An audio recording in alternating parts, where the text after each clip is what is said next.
Hello दोस्तों। आप सभी का स्वागत है आप सभी का अपने चैनल परीक्षा की शिक्षा में।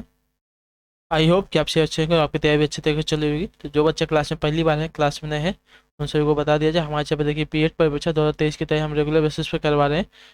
तो जो बच्चे नए हैं, क्लास में पहली बार हैं, उन सभी से रिक्वेस्ट है कि चैनल को सब्सक्राइब करके हमारे साथ जुड़ जाइए। देखिए हम रेगुलर बेसिस पर आपकी तैयारी करवा रहे हैं। क्लास का समय है सामान्य ज्ञान की क्लास सुबह 11 बजे, और सामान्य हिंदी की क्लास आपको शाम को 7 बजे डेली बेसिस पर मिलती है। ठीक है। इंस्टाग्राम और टेलीग्राम का डिस्क्रिप्शन में लिंक दिया गया है, तो आप वहाँ से जाकर डायरेक्ट ज्वाइन हो सकते हैं और अपनी पीडीएफ डाउनलोड कर सकते हैं। जो क्लासेस की पीडीएफ होती है वहाँ पे अपलोड कर दी जाती है, तो वहाँ पर जाके आप डाउनलोड कर सकते हैं। तो क्लास को जितना हो सके उतना लाइक कीजिए, अपने दोस्तों के साथ शेयर कीजिए। ठीक है। तो चलेंगे क्लास स्टार्ट करेंगे। देखेंगे आपका पहला क्वेश्चन आपसे क्या पूछा गया है। फर्स्ट नंबर आपका आज का क्वेश्चन है, निम्नलिखित में से किस सिख गुरु ने अमृतसर की आधारशिला रखी थी। निम्नलिखित में से किस सिख गुरु ने अमृतसर की आधारशिला रखी थी। तो आपका उत्तर हो जाएगा साथियों गुरु रामदास ने। ठीक है। जो ऑप्शन आपका पे बी थे दोस्तों, आपका राइट आंसर हो जाएगा। ठीक है। चलिए अगले क्वेश्चन की तरफ ध्यान से देखेंगे। आपका दूसरा नंबर क्या पूछा गया है। 42वें संविधान संशोधन 1976 द्वारा प्रस्तावना में कौन सा शब्द जोड़ा गया था। तो आपका उत्तर हो जाएगा साथियों धर्मनिरपेक्ष। ठीक है। जो ऑप्शन आगे पे सी था दोस्तों, आपका सही उत्तर हो जाएगा। ठीक। चलेंगे अगले क्वेश्चन की तरफ, देखेंगे ध्यान से आपसे क्या पूछा गया है। तीसरा नंबर ध्यान से देखेंगे क्वेश्चन में।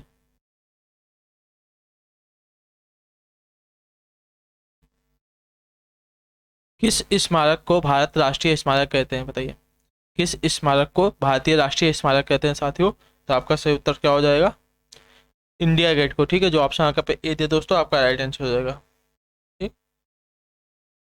चलेंगे अगले क्वेश्चन की तरफ, ध्यान से देखेंगे। आपका चौथा नंबर क्या पूछा गया है। दिया गया है फ्लोरेंस नाइटेंगल निम्न निम्न नाम से भी जानी जाती थी, बताइए। जो फ्लोरेंस नाइटेंगल है निम्न नामों में से भी जानी जाती थी, उनका दूसरा नाम क्या था। तो लेडी विद द लैम्प। ठीक है। फ्लोरेंस नाइटेंगल को अन्य नाम से देखिए लेडी विद द लैम्प नाम से जाना था। जो ऑप्शन आपका पास सी था दोस्तों, आपका सही उत्तर हो जाएगा। अगले क्वेश्चन की तरफ बढ़ेंगे, ध्यान से देखेंगे आपसे क्या पूछा गया है साथियों। अच्छे से देखेंगे क्वेश्चन में। रिक्त स्थान का प्रयोग चिकित्सक रोगियों की जांच में करते हैं, बताइए किसका प्रयोग करते हैं रोगियों की जांच में जो डॉक्टर होते हैं। तो सही उत्तर इसका हो जाएगा साथियों। तो आपका उत्तर हो जाएगा स्टेथोस्कोप। ठीक है। जो गले में लटकाए होते हैं ना, और ईयरफोन की तरह होता है, उसी को कहते हैं स्टेथोस्कोप। तो जो आप सीधे दोस्तों, आपका राइट आंसर हो जाएगा। ठीक। अगले क्वेश्चन की तरफ पढ़ेंगे। छठा नंबर, छठे नंबर पर देखेंगे ध्यान से क्या पूछा गया है आपका। दक्षिण भारत का मैनचेस्टर किसे कहा जाता है साथियों। दक्षिण भारत का मैनचेस्टर किसे कहा जाता है। तो दक्षिण भारत का मैनचेस्टर देखिए कोयम्बतूर को। ठीक है। जो ऑप्शन आगे पे ए दे दोस्तों, आपका राइट आंसर हो जाएगा। ठीक। अगले क्वेश्चन की तरफ पढ़ेंगे, ध्यान से देखेंगे।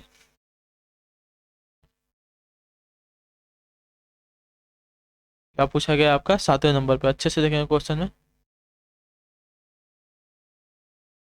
ग्लैनोमीटर को किसके साथ जोड़कर उसे वोल्टमीटर बनाया जा सकता है, बताइए। ग्लैनोमीटर जो होता है उसको किसके साथ जोड़कर वोल्टमीटर बनाया जा सकता है साथियों। इसका इसका सही उत्तर क्या हो जाएगा। तो श्रृंखला में उच्च प्रतिरोध के साथ। ठीक है। जो ऑप्शन आगे पर सी थे दोस्तों, आप राइट है। ग्लैनोमीटर को श्रृंखला में उच्च प्रतिरोध के साथ जोड़कर उससे वोल्टमीटर में परिवर्तित किया जा सकता है। तो जो ऑप्शन आगे पर सी थे दोस्तों, आपका राइट आंसर हो जाएगा। ठीक।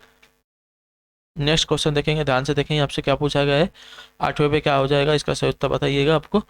मलेरिया संबंधित है किससे। मलेरिया का संबंध किससे होता है। मलेरिया रोग से प्रभावित होने वाला, देख लीजिए, ज्वर से होता है। ठीक है। जो ऑप्शन आगे पे ए दिया दोस्तों, आपका राइट आंसर हो जाएगा। ठीक। चलेंगे अगले क्वेश्चन की तरफ, ध्यान से देखेंगे आपका क्या पूछा गया है। 9 नंबर है। 90 पर सही उत्तर क्या हो जाएगा साथियों। केरल में समुद्री तट की रेत में भरपूर मात्रा में क्या पाया जाता है, बताइए। केरल में समुद्री तट की रेत में भरपूर मात्रा में क्या पाया जाता है साथियों। इसका सही उत्तर क्या हो जाएगा। तो आपका उत्तर हो जाएगा थोरियम पाया जाता है। ठीक है। जो ऑप्शन आगे पे सी है दोस्तों, आपका राइट आंसर हो जाएगा। ठीक। चलेंगे अगले क्वेश्चन की तरफ, ध्यान से देखेंगे आपका क्या पूछा गया है। 10वां नंबर है। क्वेश्चन में देखेंगे ध्यान से, निम्नलिखित सभी दैनिक समाचार पत्र हैं केवल किसको छोड़कर। यहाँ पे चार, इसमें से आपके तीन जो चारों ऑप्शन दिए गए हैं, इसमें से आपके तीन दैनिक समाचार पत्र हैं किसी एक को छोड़कर। बताइए इसमें से सही उत्तर क्या हो जाएगा। देख लिए, द हिंदू आपका दैनिक समाचार पत्र होता है। द टाइम्स ऑफ इंडिया भी आपका दैनिक समाचार पत्र है। और द इंडियन एक्सप्रेस भी आपका दैनिक समाचार पत्र है। इंडिया टुडे आपका देखिए दैनिक समाचार पत्र नहीं है, ठीक है। तो जो ऑप्शन आगे पे सी दिया दोस्तों, आपका राइट आंसर है इंडिया टुडे।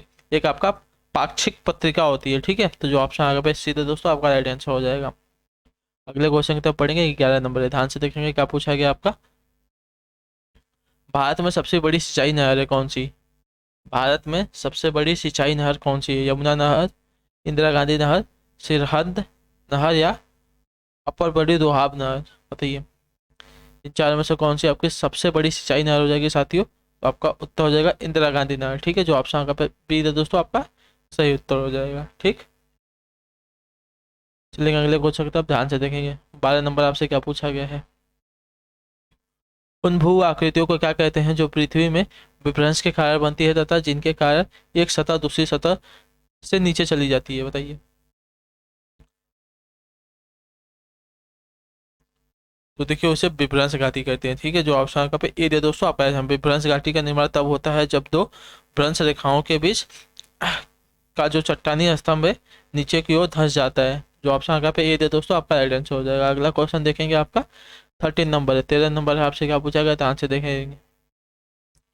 यूडियोमीटर किसका मापन करता है। बताइए यूडियोमीटर किसका मापन करता है। तो आपका उत्तर हो जाएगा गैस का आयतन का, ठीक है। जो ऑप्शन आपका पे सीधा दोस्तों, आपका राइट आंसर हो जाएगा, ठीक। अगले क्वेश्चन की तरफ पढ़ेंगे, ध्यान से देखेंगे। 14 नंबर है, आपसे क्या पूछा गया है। कटौती प्रस्ताव में जब मांगे की राशि 100 रुपये कम कर दी जाती है तो उसे क्या कहते हैं। बताइए कटौती प्रस्ताव में जब मांगे की राशि 100 रुपये कम कर दी जाती है तो उसे क्या कहते हैं। देखिए उसे सांकेतिक कटौती कहते हैं, ठीक है। जो ऑप्शन आपका पे सीधे दोस्तों, आपका सही उत्तर हो जाएगा, ठीक। अगले क्वेश्चन की तरफ बढ़ेंगे, ध्यान से देखेंगे आपका क्या पूछा गया है। 15 नंबर है। विश्व में एस्बेस्टॉस का अग्रणी उत्पादक देश कौन सा है।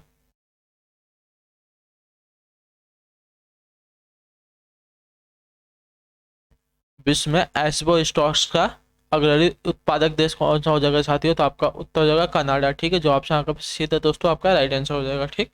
चलेंगे अगले क्वेश्चन की तरफ, ध्यान से देखेंगे। 16 नंबर आपसे क्या पूछा गया है। 16 नंबर है। बेटन कप निम्नलिखित में से किस खेल से संबंधित है साथियों। बेटन कप की बात हो रही है, निम्नलिखित में से किस खेल से संबंधित है। आपका उत्तर हो जाएगा हॉकी से, ठीक है। जो ऑप्शन आपका पे बी है दोस्तों, सही उत्तर हो जाएगा, ठीक। और ये कौन आयोजित करता है। तो बंगाल की जो हॉकी द्वारा आयोजित किया जाता है ये, ठीक। अगला क्वेश्चन आपका 17 नंबर, ध्यान से देखेंगे क्या पूछा गया आपका। 17 पे क्या हो जाएगा। यदि भारतीय रिजर्व बैंक नकद रिजर्व अनुपात कम कर देती हो तो क्या परिणाम होगा।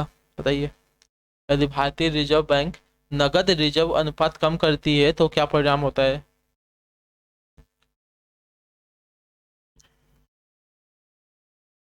तो देखिए आपका जो ऋण का सीजन बढ़ जाएगा, ठीक है। जो ऑप्शन आपका पे ए दिया दोस्तों, आपका राइट आंसर हो जाएगा, ठीक।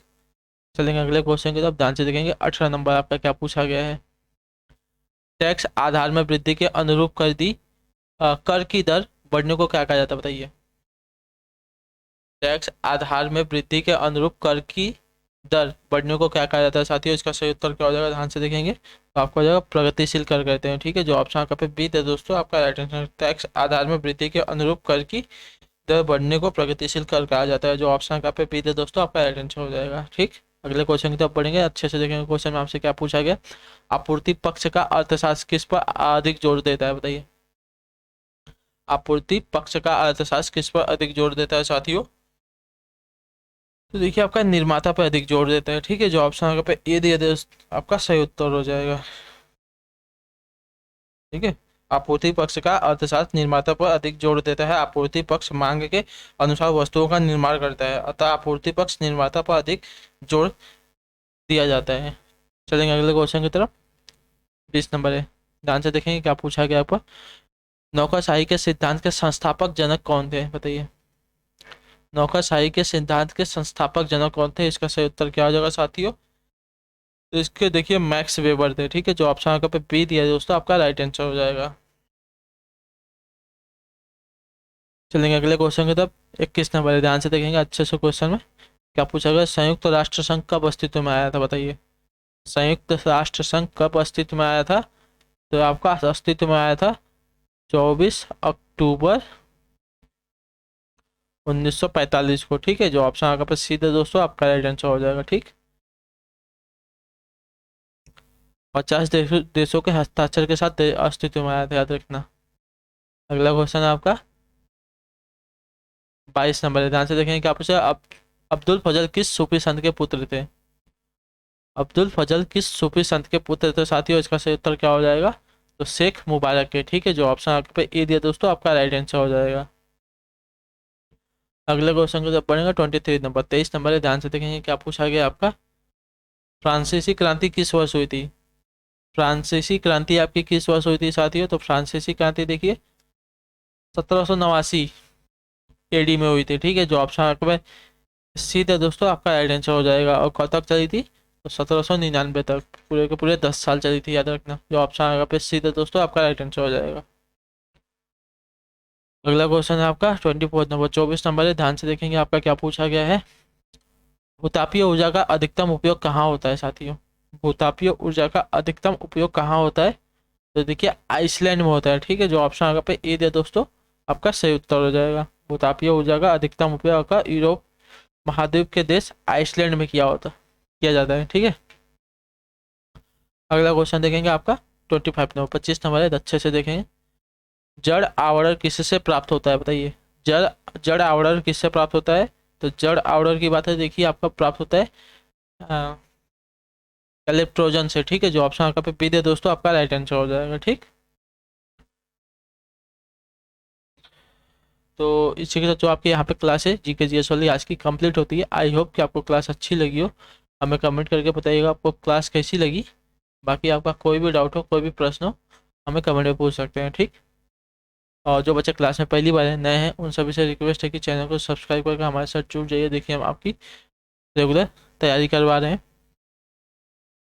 क्लास को जितना हो सके उतना लाइक कीजिए, अपने दोस्तों के साथ शेयर कीजिए, जो आपके भाई बहन हो या जो आपके दोस्त हो जो बीएड में एडमिशन लेने वाले हैं उनकी हेल्प हो जाएगी, ठीक। बाकी हम आपसे मिलते हैं आपकी अगली क्लास में, तब तक के लिए टाटा बाय बाय, जय हिंद, जय भारत। आप सभी का शुक्रिया क्लास से जुड़ने के लिए साथियों।